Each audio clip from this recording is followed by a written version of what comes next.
So, Senator Kelleher, I'd like you now to make your opening statement, please.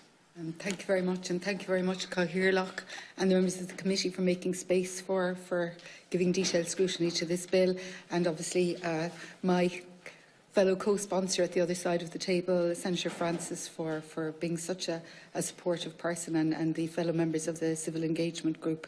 I suppose firstly it is worth saying that there is much common ground around the importance of family reunification, and where we differ with the government, it's more about the means rather than the end of it. So I think that's really important to say. And I want to recognise the actions of the Irish Government and the Department of Justice and Equality in support for refugees and their families, including the introduction of the temporary IHAP scheme. And I believe that we are united with the Minister that, that the end that we wish to achieve is very, very similar. But I think our means are different, and that's what we want to talk about today. I want to recognise the work of NASC, a wonderful organisation that it's great to have in Cork, and doing such great work, the Irish Refugee Council and Oxfam Ireland, and indeed big thanks to Dr. Roisin Hines, who's here in the gallery today, and all of the support that she's given on this. I want to thank the people who've shared their stories with us, people directly affected by the law. And I think the statement by Izzadeen Al-Kharraja, and outlining the struggles that he's experiencing to reunite with his mother, is just but one story, but an important one to remember, that there are human beings at the heart of all of this. And I think it's those kind of stories and the numbers of those stories that have really driven us to keep going, even in the face of government opposition, but huge political support in the Seanad and in the Dáil for the bill that you're scrutinising today. And I suppose it's really important because the scale of the human catastrophe that is unfolding around the world is unprecedented. The UN Refugee Agency has identified that by the end of 2017, more than 68.5 million people were forced to flee, 25.4 million of whom crossed borders in the search of safety. So the scale of the catastrophe that's upon us is huge, and therefore the scale of the response in Ireland and elsewhere has to be commensurate with that scale. And when we hear that the government is saying that we are doing a lot, there is no doubt that it is, but it has to be commensurate with the scale of the catastrophe that's unfolding. 5.6 million people seeking safety in Turkey. In South Sudan, there are 2 million internally displaced people. Hundreds of pregnant women, unaccompanied children and survivors of torture are being abandoned in refugee camps in the Greek islands. It's kind of unimaginable what that must be like for those people there. 2,275 people died or went missing in the Mediterranean, and an average of 6 deaths per day. Again, it's also worth remembering that approximately 84% of displaced people live in low-income countries, where some of the poorest communities in the world are providing refuge. I was in Beirut when my son lived there, and there's 1 million people have come from Syria into Lebanon, and it's the size of Munster. So we need to measure our response in relation to the scale of the problem and what other very poor countries often are doing in the face of this catastrophe. A common thread that unites the experiences of all refugees is family separation. In the desperate search for safety, families can become separated and scattered, forced to follow different routes as they flee. And when a person reaches safety, finding and reuniting with their loved ones is often the #1 priority. Surely each and every one of us who has families can understand that. The Council of Europe Commissioner for Human Rights has identified family reunification refugees as a pressing human rights issue. You can imagine the extreme anxiety of refugees. How can you possibly settle? How can you possibly begin knowing that people that you love are in danger and under threat? And it has a real impact. The lack of family reunification has a real impact on people's ability to get on with their lives. My studies in family therapy reaffirms what I expect we all know to be true: the centrality of family in people's well-being and the ability to live well in the world. And that is what this family reunification bill is all about, to put that on a firmer footing so that people can have families by their side. This is a modest proposal. When this bill was being debated in the Dáil, I was criticised for it being too modest, I think, by Claire Daly, who moved it in the Dáil, and she was right in many ways. I would have liked the bill to go further. But it is an important one and an important piece of legislation, putting the right to apply to reunite with dependent families on a statutory basis, to revert to the definition of family that existed under the Refugee Act for some almost 20 years, gives applicants a more realistic time frame for people to apply, and legislation calls for the bill to come into force in a timely fashion within 3 months following the date of legislative approval. There is substantial political support for this bill. It enjoyed substantial majorities in the Seanad and in the Dáil.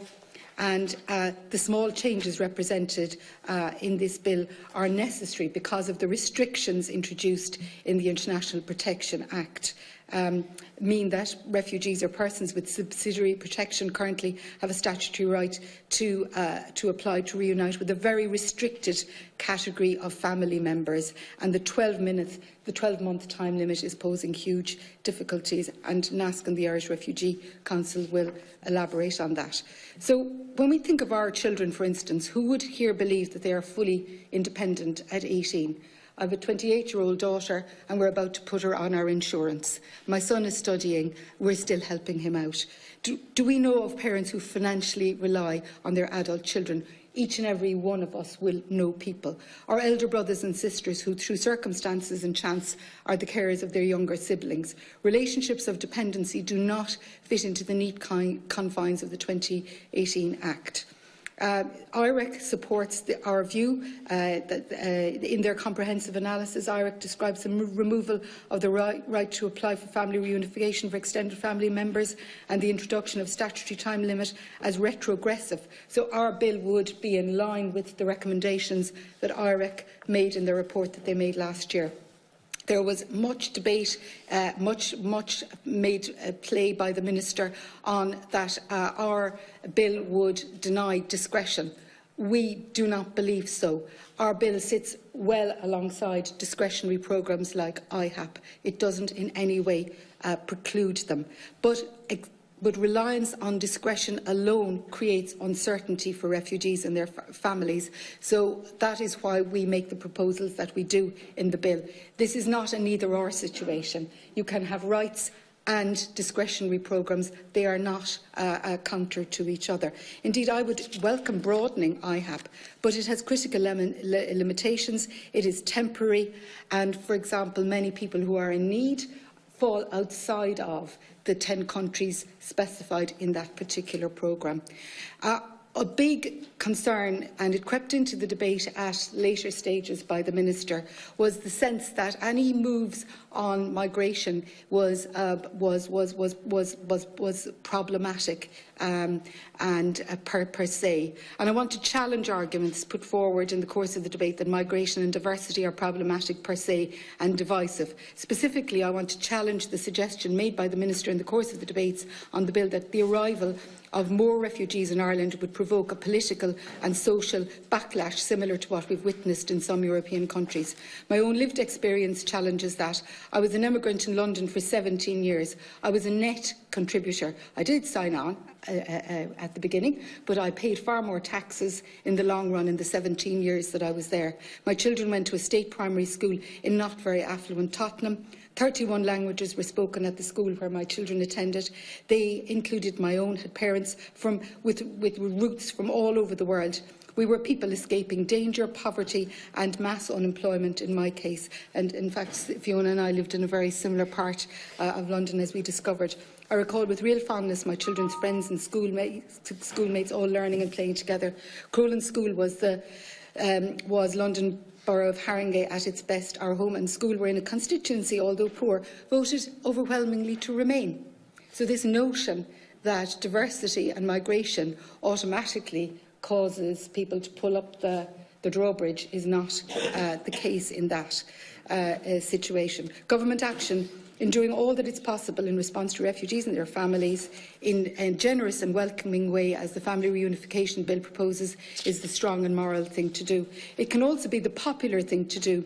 70% of those surveyed by a report by Social Change agreed with the statement: if I was from another country and fleeing terrible circumstances, I would want Ireland to offer me protection. Only 7% of those surveyed disagreed. So we need to absolutely challenge and not follow the dog whistle that is often made in relation to conversations about refugees and migration. I was very surprised and disappointed by the Government's decision to deny a money message for the legislation, particularly as it came so early in the legislative process, October 2017, as I recall. I hope now that the Government have given this bill due consideration and are listening to the debate. The bill does not appropriate public funds. It does not compel the Government to make expenditure. It does not set up a new government agency or create a new body. I've heard the bill described as open-ended and that it will open the floodgates, but this is a fundamental misunderstanding of the legislation. The bill does not give people an automatic entitlement to bring dependent family members to Ireland. And, as was pointed out to me, Standing Order 1791 says the bill cannot be initiated and take second stage if it appropriates revenue in the most meaningful sense of the word, significant charges. Standing Order 1792 then says it can't go forward to committee stage if it includes incidental expenses beyond this. Therefore, by letting the bill take second stage, the Bill's Office have already accepted that this bill does not involve the appropriation of revenue, Standing Orders 1791, and that the only cost issues here have to be incidental, such as admin. This tallies with the argument that an increased admin burden for the Justice Department is the real issue here. What the bill does is change regulations. It gives refugees and people with subsidiary protection a statutory right to apply to reunite with dependent families. Applicants must still comply with rigorous requirements of the application. The Department of Justice still have control in accepting or rejecting the applications. This is a managed system. My colleagues in the Irish Refugee Council will be able to speak further on this. Any cost related to this bill would clearly be incidental. Should this bill require a money message, it is difficult to think of a piece of legislation that would not.